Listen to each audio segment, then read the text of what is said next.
ინფრასტრუქტურის მინისტრმა დავით ნამანიამ თესევს საბავშვო უნივერსიტეტში საჯარო ლექცია წაიკითხა. ნამანიამ მსმენელებს სამინისტროს ხედვები და 2013 წელს განსახორციელებელი პროექტები გააცნო.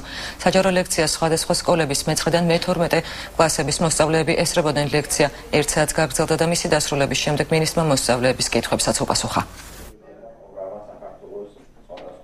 აუდიტორიის დიდი ნაწილი არის წარმოდგენილი სხვადასხვა რეგიონებიდან, ამიტომ მათთვის განსაკუთრებით საინტერესოა ის თუ რა კეთდება ჩვენი სამინისტროს მხრიდან ცალკეულ რეგიონებში, რა წესები და მიდგომები გვაქვს, რა პრინციპები გვაქვს საქმიანობასთან მიმართებაში, ამიტომ ამას ყველაფერს ძალიან მარტივად გავაცნობ მათ. ბატონო დავითი დღეს პირველად არ ატარებს ლექციას, აქ ჩართული იყო ზოგადად ამ პროექტში, ეს არის საუნივერსიტეტო პროექტი და ჩვენი სკოლა, ნორჩ ეკონომისტთა სკოლა, რომელიც ასწავლის ზოგადად მოსწავლეებს ეკონომიკის საკითხებში არკვევს საწყის საფუძვლებზე, მაგრამ აქ ხდება ისეთი თემების გაშუქება, რომელიც დაუშვათ აი სტუდენტებისთვისაც საინტერესოა და გამოძახილი უკუქმედება ბავშვებიდან არის ძალიან კარგი.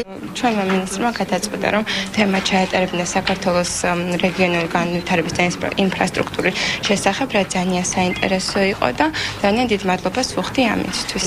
ძალიან მისიამოვნე და ბევრი ისეთი რამ გავიგე, რაც ჩემი ქვეყნისთვის, რაც არ ვიცოდი.